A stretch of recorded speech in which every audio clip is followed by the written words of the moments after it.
This is the Oasisfly30. It's a 3-inch freestyle drone built around the DJI O4 Pro, and it is under 250 grams with up to a 720 milliamp 4S battery.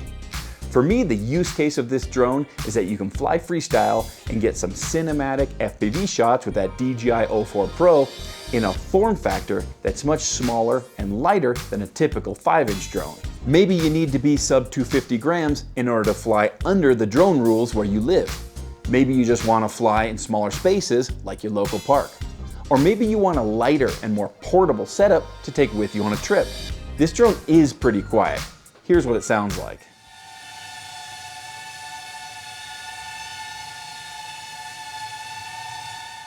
The Oasisfly30 has a younger brother called the Oasisfly25, which is basically the same drone with slightly smaller arms to accommodate 2.5-inch props. It costs the same, it has the same stack, it even has the same motor size and KV. So I know what you're thinking. Is 2.5 inches or 3 inches better? A smaller 2.5-inch drone is going to be more maneuverable and better for freestyle because the motors will spin up those smaller props faster, which you might appreciate if you fly in smaller spaces. But the larger 3-inch props are going to be more efficient, they're going to have more top-end speed, and you will get longer flight times, which is an advantage if you fly in larger spaces. Think of it as the gears on a car. One isn't better or worse, but one may be a better choice for you depending on where and how you plan to fly. You can get these drones as a frame kit, which is how I got my Oasisfly25, or as a pre-built drone without a VTX, which is how I got my Puma 20, or as a pre-built ready-to-fly drone with the DJI O4 Pro installed, which is how I got my Oasisfly30. Here's what the drone looks like when it comes to you. Inside the box, we've got 2 sets of HQ T-mount 3x3 3-bladed props. In the first box, we've got an extra DJI 6-pin plug, an extra battery strap with a grippy rubber surface, a wiring diagram for the flight controller, 2 sheets of stickers, and an accessories bag with the USB dongle you'll need to plug the quad into Betaflight, a 3D printed GoPro mount and an antenna mount, some extra camera inserts in case you want to run the DJI O3 camera or an analog camera, and some extra hardware you might need for repairs. The drone itself is wrapped in plastic and it's super secure and well protected. SUB250 has a cool trick where you loosen the cardboard flaps and the drone comes free. And here's what the drone looks like when it's all shiny and new before I have a chance to crash it. We do have SUB250 branded 1404 4500 kV motors, and we do get a rubber plug to protect that USB-C port on the DJI O4. I did get a SUB250 branded 720 milliamp 4S battery. It is high voltage, which means you can get some extra flight time by charging it up to 4.35 volts instead of 4.2 volts, and it only weighs about 65 grams. If flying under 250 grams is a priority for you, I think you should definitely grab a few of these batteries. The frame has aluminum camera mounts with silicone inserts to protect that expensive DJI O4 Pro camera and to isolate it from vibrations. I got no jello in my footage and stabilization worked great, so this mounting system does seem to work very well. I did notice that the aluminum side panels only allow you a maximum camera angle of around 20 degrees. What you're seeing right now is the maximum camera tilt, and this is plenty for me in the type of flying that I do, but I could see where hardcore freestyle pilots could want a little bit more. This is an X-style frame, which means that we get excellent flight characteristics. With most X-style frames, the motors are in line or in front of the FPV camera, but with this frame, the camera is actually in front of the motors. That means that we can get cinematic FPV shots without seeing the props with all the benefits of an X-style frame. The top plate is 2 millimeters thick, and both bottom plates and the arms are 2.5 millimeters thick. The battery lead comes out of the front of the frame, and I think SUB250 did that because of the way the all-in-one board is oriented. I would have preferred the battery lead in the rear, and a captured XT30 would be nice, but that's just my preference. We do have 3D printed parts throughout, including landing feet, a rear antenna mount, and these side panels. The antennas are mounted into this rear mount back here. The mount itself seems pretty strong, but it does look like those antennas could pull out if you hit something at high speed. If you're a freestyle flyer and you really want to bash this quad, there probably are some 3D prints available that would hold those antennas more securely, and you could even replace the original DJI antennas with some cheap whip antennas for a bulletproof setup, since they'd be less likely to pull out in a crash.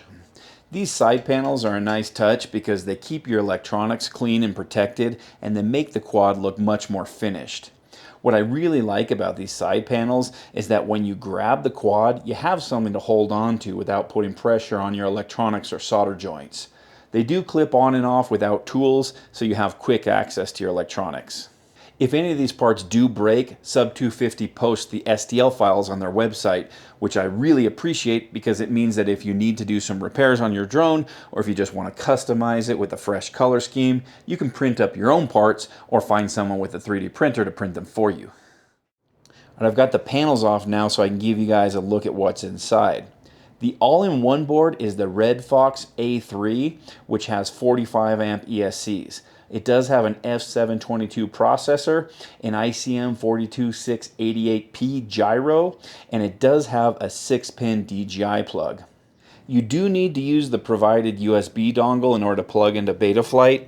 It's a bit of a pain because the metal camera cage really gets in the way of that plug. It works fine, but you want to be very careful inserting that plug because if you were to force it in at an angle, you could damage the pins on the plug on your flight controller. I got the ELRS version, and it comes with this nano receiver with a built-in ceramic antenna. That makes the build nice and clean, although I would have preferred a real 2.4 gigahertz antenna because there's plenty of space for it, and they even give you this 3D print to mount an antenna off the front of the quad. The ELRS version of the Humma 20 did come with a full-size ELRS receiver, so I'm not sure what the reasoning behind using a nano receiver here is, other than making cable management a little bit easier for the builder. I will say that the range that I got from this nano receiver was more than enough for freestyle flying, and I had no issues with low RSSI.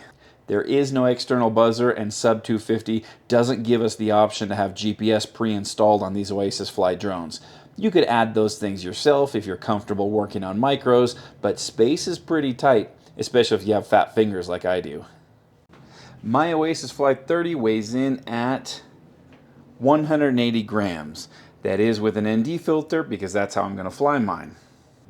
With a 4S 720 milliamp high voltage battery, it weighs in at 245.8 grams, so we're comfortably under 250 grams with this setup. With a CNHL 650 milliamp 4S battery, it weighs in at 267.6 grams. And with the CNHL 850 milliamp 4S battery, it weighs in at 281.9 grams.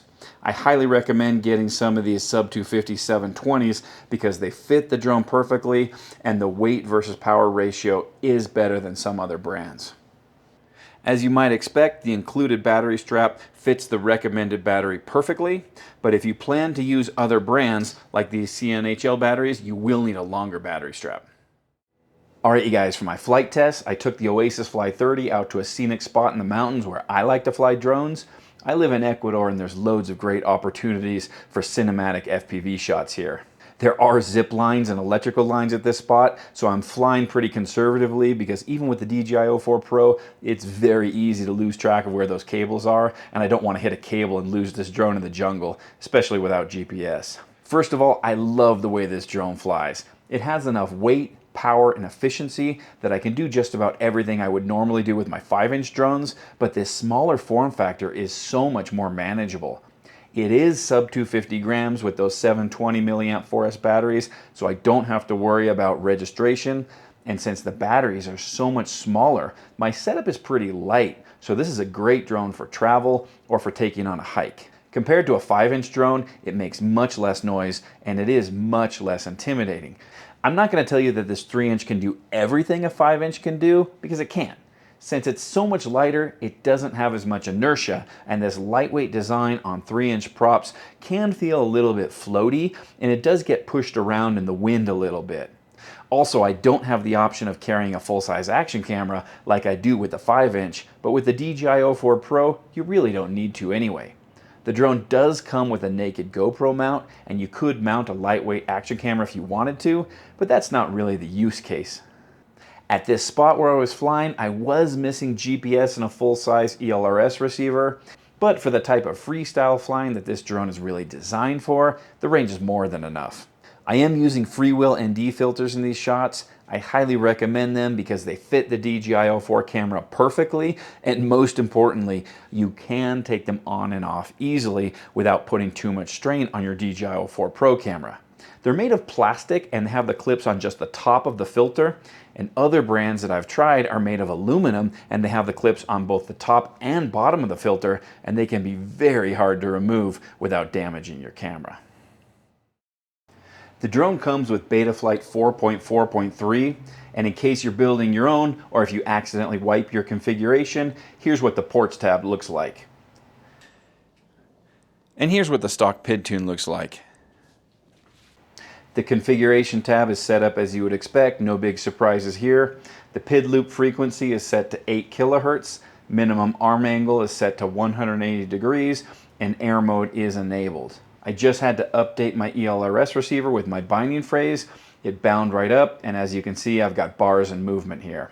The modes were set up in a pretty standard configuration: aux1 for arm, aux2 for angle mode, and aux3 for a beeper. And here's what the stock OSD looks like. For some reason, they had it set to analog OSD, so you'll want to change that to HD. Then I just added my OSD elements and moved them around how I'm used to seeing them. Alright you guys, here's my conclusions on the Oasisfly30. I do have a lot of nitpicks with this drone. None of them are deal breakers, but there are a few things that you should be aware of. First of all, that USB dongle you have to use to plug your flight controller into Betaflight is a little bit of a pain. I would have liked to have seen a USB port built into the frame like SUB250 gave us with the Huma 20. I don't really love this front-mounted battery lead. It can be a little bit difficult to keep longer battery leads away from the props. I would have preferred a captured XT30 in the rear, again, like they gave us on the Huma 20. The ELRS receiver is a nano receiver with a built-in ceramic antenna. I would have preferred a standard receiver with a real antenna because they do have the space and a 3D print for it. It's not that I'm planning to fly super far away, but since you have amazing range and penetration with the DJI O4 Pro, it is possible that you could outfly the range of this little receiver and have a failsafe. After all, they did give us a proper ELRS antenna on the Huma 20. Maybe if the Huma 20 wasn't so good, I would be less critical. Also, this camera mount limits your camera tilt to just 20 degrees. Now that's not an issue for me because I do mostly cinematic style flying, but if you're a hardcore freestyle pilot, that could be an issue for you. Finally, there's no GPS. I know this is a micro, freestyle-oriented SUB250 quad, but there are nano GPS units on the market that weigh about 2 grams and cost under $20. So it would have been nice to have GPS as an option, even if it was a paid upgrade. Now, if it seems like I'm really picking on SUB250, keep in mind that these are all minor nitpicks and none of them are deal breakers. The truth is that I absolutely love this drone. It flies great, it doesn't make much noise, you get relatively long flight times, and it is under 250 grams with the right battery. This level of performance and flexibility in a drone that weighs less than 250 grams is very appealing. And with drone rules getting tighter and tighter all the time, I think more pilots are going to be looking for sub 250 gram drone options like this one. What do you guys think of the Oasisfly30? Do you prefer the 3-inch form factor, or do you prefer the 2.5-inch form factor of the Oasisfly25? Or if you want to fly indoors or around people, are you looking at something else, like the Huma 20? I do have a full review of the Huma 20 on my channel, so check that out if you're interested. Alright you guys, thanks for watching. I'll see you in the next one.